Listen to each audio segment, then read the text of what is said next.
हल्दी घाटी का युद्ध, जिसे अपनी आन बान शान के लिए लड़ा गया था। लेकिन हल्दी घाटी युद्ध की असली कहानी क्या है? वो ऐसी कौन सी वजह थी जिसकी वजह से आज हमारे इतिहास के पन्नों में हल्दी घाटी युद्ध को याद किया जाता है? जब हल्दी घाटी का युद्ध शुरू हुआ था, चित्तौड़ के कुंभलगढ़ किले के बादल महल में 9 मई 1540 को महाराणा प्रताप का जन्म हुआ था। पिता का नाम उदय सिंह और मां का नाम जयवंत बाई था। लेकिन अपने पिता उदय सिंह की मौत के बाद छोटी रानी के बेटे जगमाल सिंह के राज तिलक की तैयारियां शुरू हो गई। महाराणा प्रताप के नाना अखिराज सोनगरा को यह फैसला गलत सा लग रहा था, जिसकी वजह से ग्वालियर के राजा राम शाह तंवर के साथ कुंभलगढ़ किले में पहुंचे और जगमाल को हटाकर महाराणा प्रताप का राज तिलक कर दिया। इसी वक्त अकबर अपनी सत्ता के विस्तार में लगा हुआ था। महाराणा प्रताप सिसोदिया वंश से थे।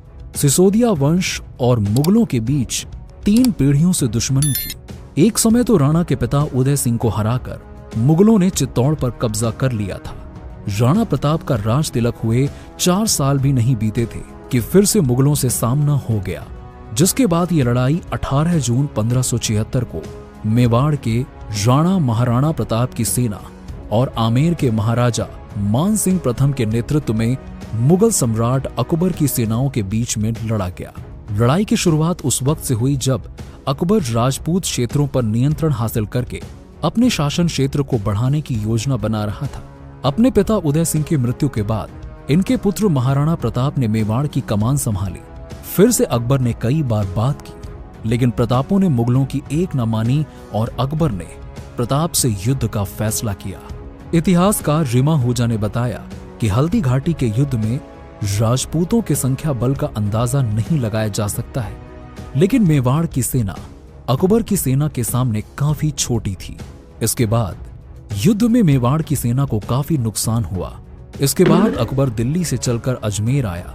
उसने महाराणा प्रताप के खिलाफ युद्ध लड़ने के लिए मान सिंह के नेतृत्व में एक बड़ी सेना गोंगुदा की तरफ रवाना कर दी। इस सेना ने राजसमंद के मोलेला में अपना डेरा डाला। दूसरी तरफ महाराणा प्रताप के नेतृत्व में मेवाड़ की सेना लौशिंग में डेरा डाले हुए थी। मान सिंह ने योजना बनाई कि अगर गोंगुदा पर कब्जा हुआ तो सैन्य साजो सामान और बगैर महाराणा प्रताप के लड़ना मुश्किल होगा।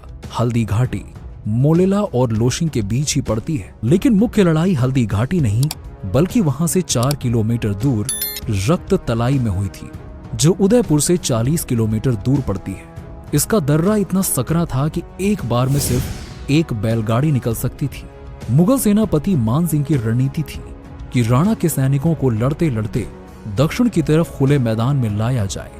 राणा की सेना में बाईं तरफ ग्वालियर नरेश राजा राम शाह तंवर अपने 3 बेटों शालीवाहन, भवानी सिंह और प्रताप सिंह अपने सैनिकों के साथ डटे हुए थे।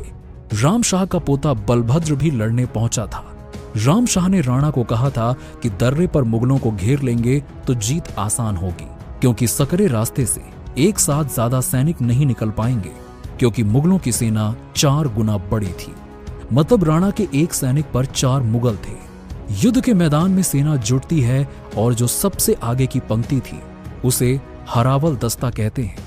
महाराणा प्रताप के हरावल दस्ते की कमान अफगान मूल के वीर योद्धा हकीम खां सूरी के हाथ और मुगलों के हरावल दस्ते की लीडरशिप सैयद हाशिम कर रहा था।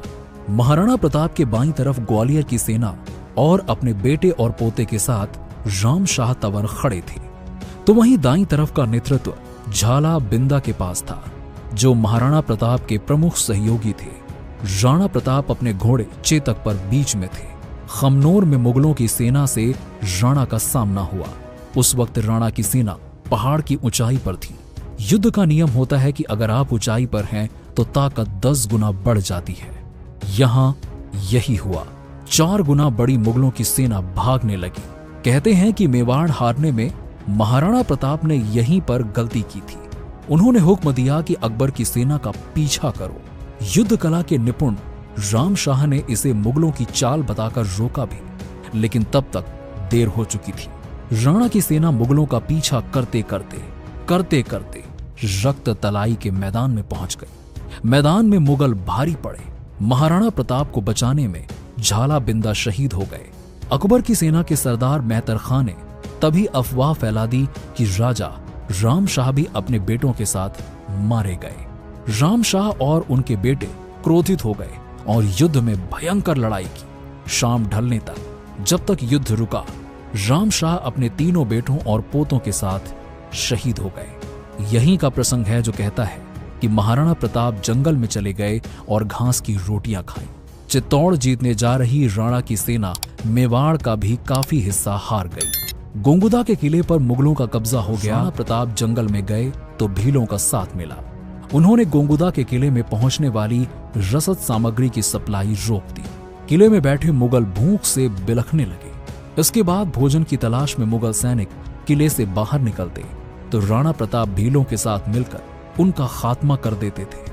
और आपको बता दें कि राणा प्रताप एक साथ 100 जगह लड़ रहे थे। गुप्त रास्तों से निकलकर मुगलों को मारते, फिर जंगल में चले जाते। इसके साथ ही अकबर के सैनिक मेवाड़ में कैद हो गए थे। कुछ दिनों बाद राणा ने खोए इलाकों पर कब्जा करना शुरू कर दिया। अकबर के लिए राणा सरदर्द बन चुके थे। उन्हें जिंदा या मुर्दा पकड़ने के लिए अकबर ने 6 सैन्य अभियान शुरू कराए, लेकिन सब के सब फेल हो गए। महाराणा प्रताप ने भामा शाह की मदद से 6 साल में 40,000 घुड़सवारों की फौज तैयार की। राणा ने अपने बेटे कुंवर अमर सिंह के साथ 1582 में मुगलों के बेस कैंप दिवेर थाने पर हमला किया। यहां से मुगलों के पैर उखड़े तो कुंभलगढ़, गोंगुदा और उदयपुर तक महाराणा प्रताप ने भगवा ध्वज फहरा दिया। जब अकबर ने राणा प्रताप को जिंदा या मुर्दा पकड़ने का आदेश दिया था, लेकिन तथ्य यही है कि मुगल सैनिक खाली हाथ लौटे थे। मुगलों तो इस हल्दी घाटी युद्ध के बारे में आप क्या कहना चाहेंगे? हमें कमेंट सेक्शन में कमेंट करके जरूर बताइए। और वीडियो पसंद आई हो तो इसे लाइक करें, शेयर करें और हमारे चैनल को सब्सक्राइब कर लें।